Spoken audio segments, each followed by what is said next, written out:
السلام علیکم ورحمۃ اللہ وبرکاتہ۔ کیا آپ نے کبھی یہ محسوس کیا ہے کہ پہلے آپ گناہوں میں مبتلا تھے، گناہوں کی طرف آپ کا دل لگا رہتا تھا، اب گناہوں سے نفرت ہونے لگی ہے، اب نماز میں دل لگنے لگا ہے،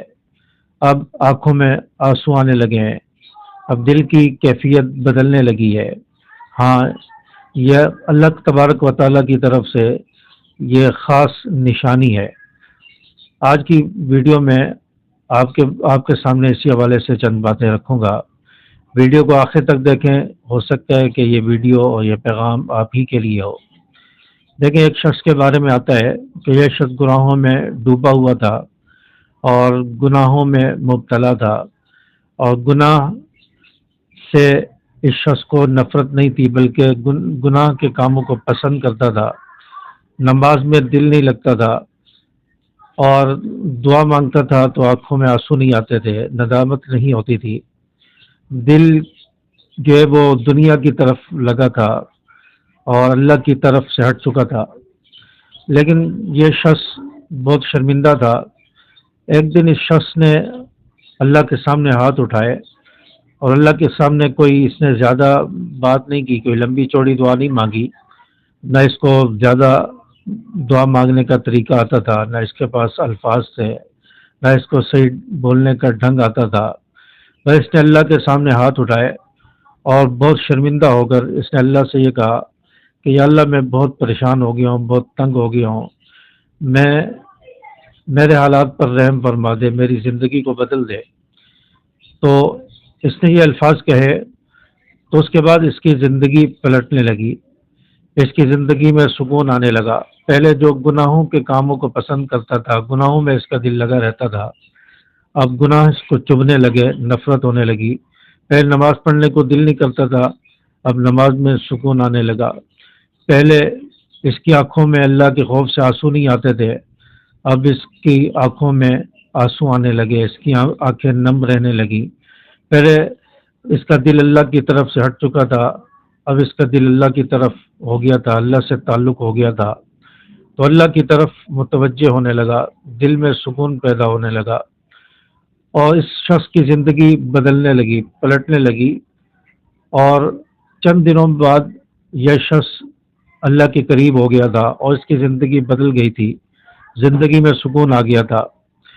تو اگر آپ بھی گناہ گار ہیں، آپ کے دل میں بھی اس طرح کی کیفیات پیدا ہو رہی ہیں، نماز میں دل نہیں لگ رہا، دعائیں مانگنے کا دل نہیں کر رہا، یا دنیا کی طرف آپ کا دل لگا ہوا ہے، اللہ سے دور ہے، تو آپ بھی اللہ تبارک و تعالیٰ کے سامنے دعا مانگے، اللہ کے سامنے روئے، تو اللہ تعالیٰ آپ کی زندگی بھی پلٹ دے گا۔ اب آپ کے دل کے اندر اگر یہ چند کیفیات پیدا ہو جائیں، چند نشانیاں اگر آپ کے دل کے اندر آپ کے اندر پائی جا رہی ہیں، تو سمجھ لیں کہ اللہ تبارک و تعالیٰ کی طرف سے آپ پر رحمت ہو گئی ہے، اور اللہ تبارک و تعالیٰ آپ کی زندگی کو پلٹنا چاہتے ہیں۔ یعنی وہ نشانیاں کیا ہیں؟ چند نشانیاں آپ اپنے ذہن میں رکھ لیں۔ اگر یہ نشانیاں اور یہ کیفیات آپ کے اندر پیدا ہو جائے تو سمجھ لیں کہ اللہ کی طرف سے تبدیلی کا اشارہ ہے۔ جیسے گناہ کرنے سے دل ڈرنے لگے، پہلے گناہوں کی طرف دل لگا رہتا تھا، اب گناہ کرنے سے دل ڈرنے لگے، گناہ سے نفرت ہونے لگے، تو یہ اس بات کا اشارہ ہے کہ اللہ تبارک و تعالیٰ آپ کو بدلنا چاہتے ہیں، اللہ کی طرف سے آپ پر رحمتیں آ رہی ہیں، تبدیلی آ رہی ہے۔ اور اسی طرح نیکی کرنا آسان لگے، پہلے نیکی کرنا مشکل ہوتا تھا، اب نیکی کرنا آسان لگے، بار بار نیکی کرنے کا دل کرے، نیکی کے کاموں کی طرف جو ہے دل لگے، اس طرف طبیعت مائل ہو، تو یہ بھی اللہ کی رضا کی نشانی ہے، انسان کی لائف اور تبدیلی کی نشانی ہے، لائف چینج ہونے کی نشانی ہے۔ اسی طرح دل کے اندر سکون آنے لگے، پہلے دل کے اندر گھبراہٹ تھی، بے چینی تھی، بوجھ تھا، اب سکون آنے لگا، نماز پڑھ کے سکون آتا ہے، نیک کام کر کے سکون آتا ہے، تو یہ بھی گناہ معاف ہونے کی نشانی ہے۔ اور اسی طرح آنکھیں نم ہو جائیں اللہ کا ذکر کرنے سے، یہ بھی گناہ معاف ہونے کی نشانی ہے۔ اسی طرح دل دنیا سے ہٹ کر اللہ کی طرف ہو جائے، اللہ کی طرف لو لگا لے انسان، یہ بھی گناہ معاف ہونے کی نشانی ہے۔ گناہ کرنے سے دل ڈرے، اللہ کا خوف آئے، تو یہ گناہ معاف ہونے کی نشانی ہے۔ تو یہ نشانیاں اگر آپ کے اوپر آ رہی ہیں اور یہ نشانیاں آپ کے دل کے اندر پیدا ہو رہی ہیں اور یہ نشانیاں آپ کے اوپر ظاہر ہو رہی ہیں، تو سمجھ لیں کہ اللہ تبارک و تعالیٰ نے آپ کے گناہ معاف کر دیے ہیں اور اللہ کی طرف سے رحمتیں آپ پر پڑ رہی ہیں اور آپ کی زندگی انشاءاللہ چینج ہونے والی ہے، آپ کی لائف چینج ہوگی۔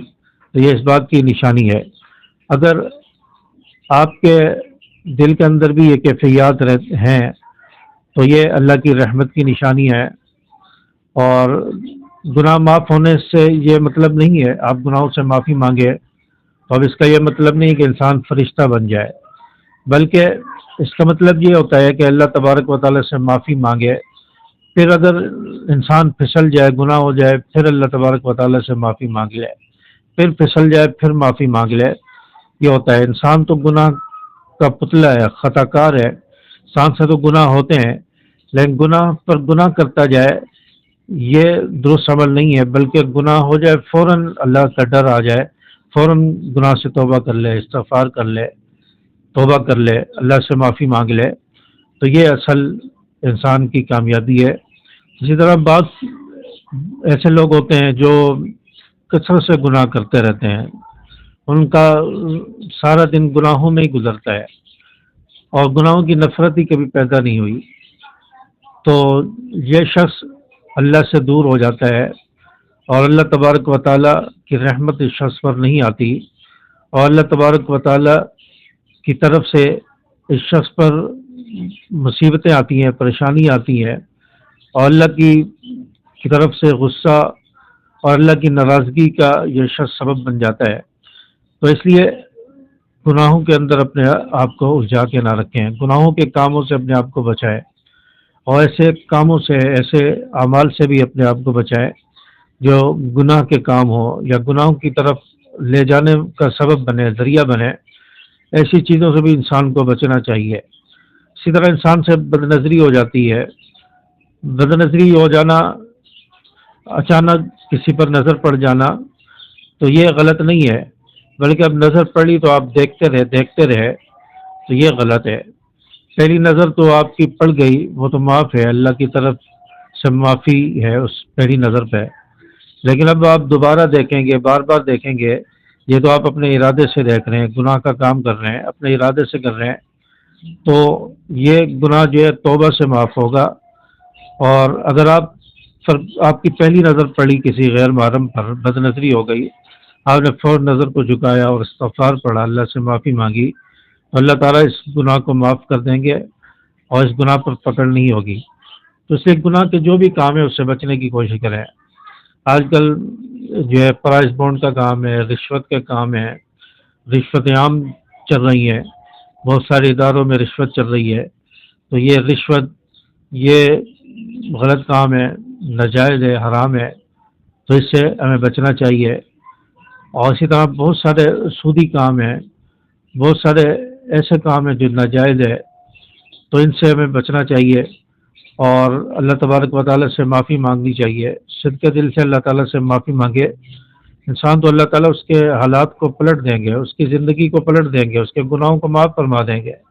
آج کل زندگی کا کوئی بھروسہ نہیں ہے، کس وقت زندگی ختم ہو جائے۔ گل پلازہ کا واقعہ آپ کے سامنے ہے، گل پلازہ کے اندر کیسے لوگ جو ہے جل کر خاکستر ہو گئے اور راکھ بن گئے، ہڈیوں کا ڈھیر بن گئے، ان کی شناخت نہیں ہو سکتی، کسی کا پیارا کہاں گیا کہاں نہیں گیا کوئی پتہ نہیں ہے، نہ ان کی نماز جنازہ پڑھ سکے، نہ ان کو دفنا سکے، نہ ان کا چہرہ دیکھ سکے، نہ ان کے بارے میں کوئی پتہ ہے کہ وہ کہاں ہیں کہاں نہیں۔ تو اس طرح انسان جل کے بھسم ہو گئے اور خاکستر ہو گئے، تو پتہ نہیں کس لمحے ہماری بھی موت آ جائے، ہماری زندگی کا خاتمہ ہو جائے۔ اور کراچی میں تو کوئی بھروسہ نہیں ہے، کب کوئی کسی کو مار کے چلا جائے، کوئی ٹرک والا مار کے چلا جائے، کوئی گاڑی والا مار کے چلا جائے، کوئی آگ میں جلا کے مار دے، کوئی اٹھا کے لے جائے، کوئی کسی کا بھروسہ نہیں ہے، کوئی مال چھین کے لے جائے، کوئی گڑھے میں انسان گر کے مر جائے اور پتہ ہی نہ چلے۔ تو کراچی کے حالات تو یوں ہو گئے ہیں، اور کراچی کے عوام کو تو جانوروں سے ہی بدتر سمجھ لیا گیا ہے۔ تو یہ حالات ہو رہے ہیں، اور ہم اپنے آپ کو تبدیل کرنا نہیں چاہ رہے ہیں، قوم باہر نہیں نکلتی ظلم کے خلاف، اس لیے ہمارے سروں پر مسلط ہوتے جا رہے ہیں۔ تو اپنے آپ کو تبدیل کرنے کی کوشش کریں، اور زندگی کا کوئی بھروسہ نہیں ہے کس وقت ختم ہو جائے، کب زندگی کا خاتمہ ہو جائے۔ تو اپنے آپ کو انسان گناہوں سے پاک رکھے، اللہ کی طرف لو لگا کے رکھے، نمازوں کی پابندی کرے، گناہوں سے بچنے کی کوشش کرے، تقوی اختیار کرے، تاکہ خدا نہ خواستہ موت آ بھی جائے تو انسان آخرت کی تیاری کر چکا ہو، اپنے گناہوں کو معاف کروا چکا ہو، اس کی لائف چینج ہو چکی ہو۔ اب اپنے اندر تبدیلی لانے کی کوشش کریں، اپنے آپ کو چینج کرنے کی کوشش کریں۔ کتنے ماؤں بہنوں کے پیارے، کتنے جو ایسے سہاگ لٹ گئے، اور کتنے بچے یتیم ہو گئے، ہزاروں گھرانے جو ہے وہ روزگار سے محروم ہو گئے، دنیا جہان کی جمع پونجی لوگوں کی ختم ہو گئی، منٹوں میں مسمار ہو گئی، ختم ہو گئی، تباہ ہو گئی، ہزاروں لوگ، لاکھوں لوگ بے روزگار ہو گئے۔ تو ان کے گھر میں کیا عالم ہوگا، کیا بیت رہی ہوگی، جن کی لاشیں نہیں ملی، جن کا پتہ نہیں ہے۔ تو اللہ تبارک و تعالیٰ سے معافی مانگے، توبہ کریں، اور اللہ تبارک و تعالیٰ سے ہمیں عافیت مانگے، اللہ تعالیٰ سے دعائیں مانگے کہ یا اللہ جب تک زندگی دے ایمان والی زندگی دے، خاتمہ ہو تو ایمان کی حالت میں ہو، اور دنیا سے جائیں تو ایمان کی حالت میں جائیں۔ اس چیز کی اللہ سے دعا مانگتے رہیں، گناہوں سے معافی مانگتے رہے، توبہ کرتے رہے، گناہوں سے بچنے کی کوشش کریں۔ میری باتیں اگر آپ کو سمجھ آئی ہوں تو ویڈیو کو اپنے دوستوں کے ساتھ شیئر ضرور کریں، لائک بھی کریں، اور چینل کو سبسکرائب کر کے بیل کے آل بٹن کو پریس کر دیں۔ السلام علیکم ورحمۃ اللہ۔